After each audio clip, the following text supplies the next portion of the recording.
सो मैं इसीलिए कहता हूँ कि आईपीएल ना टोटली अनप्रडिक्टेबल है। एक टीम जो पहले 7 मैचेस में से अपने 6 मैच जीती थी, एक बारिश की वजह से वॉश आउट हुआ था। आज वो टीम अपने बैक टू बैक 6 मैचेस हार गई है। ये कहानी है पंजाब किंग्स 11 की। और पंजाब किंग्स 11 ने जिस तरह से इस आईपीएल को शुरू किया था, अब वो उस तरह की टीम नहीं रह गई है।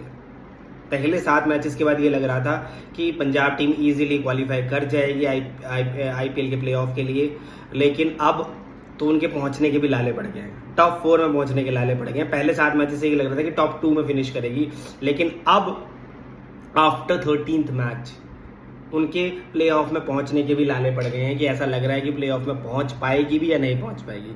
और पंजाब टीम के फैंस, यानी मेरे जैसे जो पंजाब टीम के फैंस हैं, वो यही प्रे कर रहे हैं कि कैसे भी करके पंजाब क्वालिफाई कर जाए, क्योंकि पंजाब टीम दिल से बहुत पसंद करता हूँ पंजाब टीम को यार। मेरी बड़ी फेवरेट टीम है। पता नहीं क्या ही हो गया यार, को किसकी नज़र लग गई, क्या हो गया। मुझे लगता है प्रीति जिंटा को ना कोई झाड़ फूक वाला या कोई बुलाना चाहिए, एक बार इनकी नज़र उतरवा लो, सबकी नज़र उतरवा लो। एक टीम जिसकी बैटिंग, बॉलिंग, फील्डिंग सब परफॉर्म कर रही थी। मतलब अगर टॉप ऑर्डर रन नहीं कर रहा था, मिडिल ऑर्डर कर देता था, मिडिल ऑर्डर रन नहीं करता था, लोअर ऑर्डर कर देता था, उनकी बॉलिंग परफॉर्म कर देती थी। अगर बैटिंग नहीं कोलैप्स कर जाए तो बॉलिंग परफॉर्म कर देती थी। आज उनका सब कुछ खराब हो गया, ना बैटिंग परफॉर्म कर रही है, ना बॉलिंग परफॉर्म कर रही है। फील्डिंग में भी कैचेस छूट रहे हैं, मिस फील्ड हो रहा है। क्या बोलूं, समझ नहीं आ रहा पंजाब के लिए। और ऐसा लग रहा है कि वो शायद क्वालिफाई भी नहीं कर पाएंगे। अब अंदर से डर लगना शुरू हो गया कि अगर वो लास्ट मैच हार गए तो वो क्वालिफाई भी नहीं कर पाएंगे। पता नहीं पंजाब किस तरह। और स्पेशली ये चीज़ें चेंज तब हुई हैं जब उन्होंने न्यू चंडीगढ़ से बाहर खेलना शुरू किया।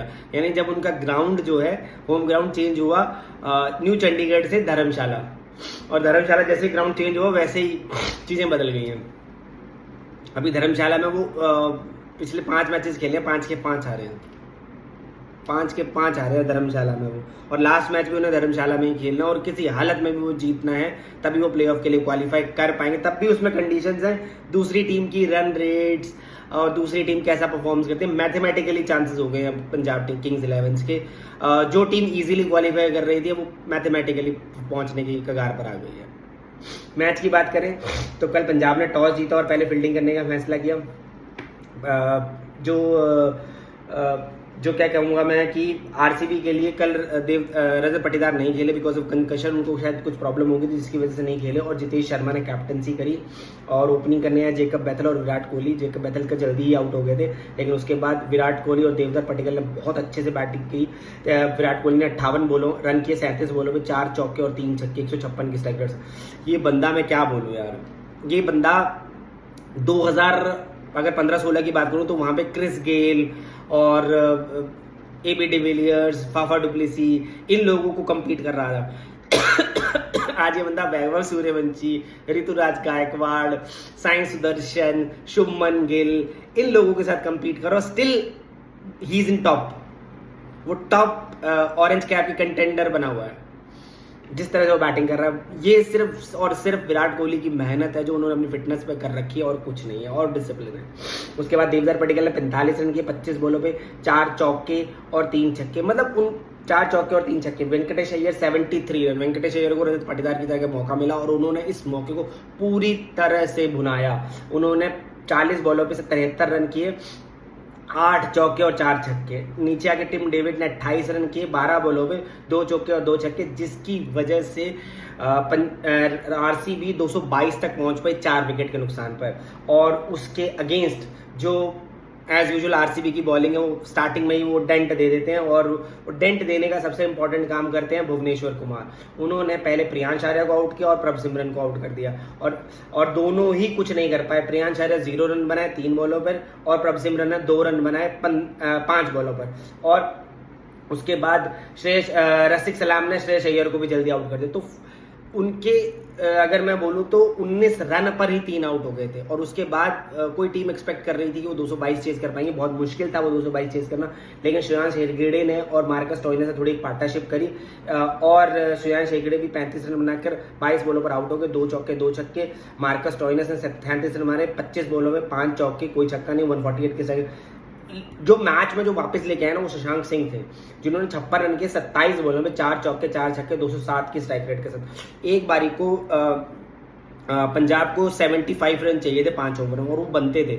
लेकिन सिर्फ प्रॉब्लम ये थी कि शशांक सिंह के साथ कोई साथ देने वाला नहीं था। मार्कस स्टोइनिस के भी बैट से उतनी अच्छी बॉल नहीं लग रही थी, वो जैसे फंस गए थे, कभी बीच में चौका लग जा रहा था, फिर 2 डॉट खेल रहे थे। लेकिन जब अगर आपको 75 रन का स्कोर चेज करना है 5 ओवर में, तो दोनों तरफ से हिटिंग चाहिए, जो पंजाब को दोनों तरफ से हिटिंग नहीं मिल पा रही थी। सिर्फ शशांक सिंह हिट कर रहे थे, सिंगल लेके आ रहे थे, लेकिन वहां से मार्कस स्टोइनिस डॉट खेल दे रहे थे, जिसकी वजह से वो उस स्कोर को चेज नहीं कर पाए और वो 199 पर आउट हो गए।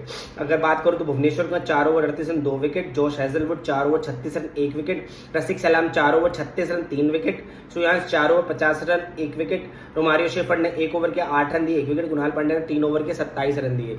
अब इसमें मैं बोलूंगा कि जितेश शर्मा की मैं दिमाग की दाद दूंगा। उन्होंने जो भुवनेश्वर कुमार के 2 ओवर बचाए हुए थे, क्योंकि स्टार्टिंग में डेंट लगने का, तो उन्होंने भुवनेश्वर कुमार से बॉलिंग नहीं करवाई थी और हेजलवुड से भी 2 ओवर करवाए थे। तो जब 5 ओवर में 75 रन चाहिए थे, तो उन्होंने उस स्टेज पे भुवनेश्वर कुमार और जॉश हेजलवुड के ओवर पहले करवाए, जिसकी वजह से टारगेट जो 3 ओवर में बहुत दूर पहुंच गया और वो जो 3 ओवर में 60 या 65 रन चाहिए थे, वो 3 ओवर उनके नॉर्मल बॉलर्स ने कराए और वो काफी थे डिफेंड करने के लिए। और यहीं पे ही जितेश की कैप्टनसी की मैं दाद दूंगा कि उन्होंने वो दिमाग लगाया, उन्होंने ये वेट नहीं किया कि पहले मैं अपने नॉर्मल बॉलर से बॉल कराऊं और फिर मेरे लास्ट में भुवनेश्वर कुमार और हेजलवुड रन रोक लेंगे। उन्होंने पहले ही दोनों से बॉलिंग करवा दी, ताकि वो प्रेशर जो बना हुआ था उस प्रेशर को और बढ़ा दिया जाए, ताकि क्योंकि वो जब 20 रन चाहिए होते हैं ना, एक ओवर में 20 या 22 रन चाहिए होते हैं, तो वो डिफिकल्टी हो जाती है, क्योंकि आप एक छक्का एक चौका मार सकते हो, लेकिन अगर आपको एक छक्का चौका और मल्टीपल आपको डबल बाउंड्रीज या 3 बाउंड्रीज चाहिए एक ओवर में, वो डिफिकल्टी है। और वो डिफिकल्टी को जितेश ने बढ़ा दिया हेजलवुड और भुवनेश्वर कुमार के ओवर पहले करवा के। यहां पे मैं जितेश की दाद दूंगा। अगर मैं फेज बात करूं दोनों टीमों की, तो आरसीबी ने पहले 5-6 ओवर में 61 रन किए थे, 1 विकेट किया था। पंजाब ने उसके अगेंस्ट में 49 रन के 3 विकेट से।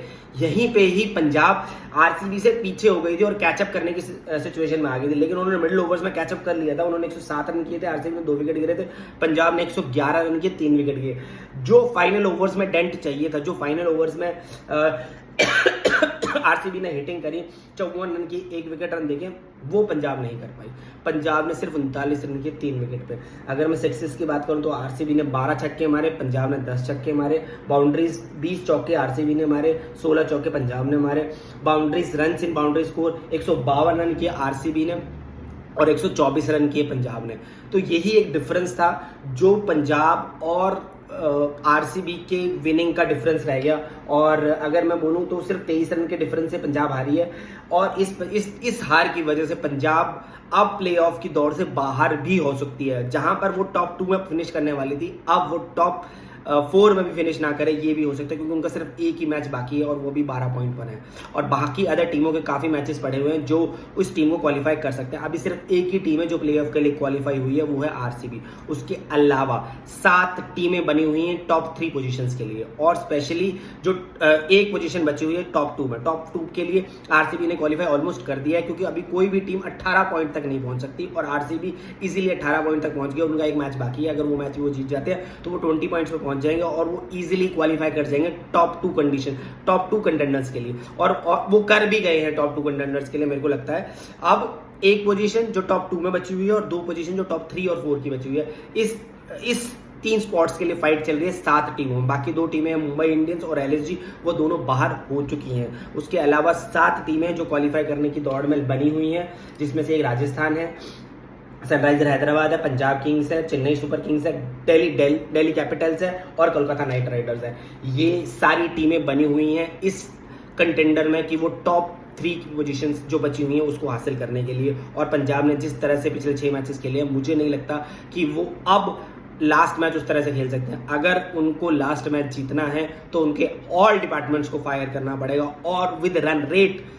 तो डिफिकल्टी बढ़ गई है, लेकिन मैं दिल से चाहूंगा कि पंजाब क्वालिफाई करे और प्लेऑफ खेले और ये टाइटल जीते। बाकी ऊपर वाले भी बताया, आपको क्या लगता है कि पंजाब ये मैच और ये टूर्नामेंट में कहां पीछे हुई? प्लीज मुझे कमेंट्स में करके बताइएगा। Thank you.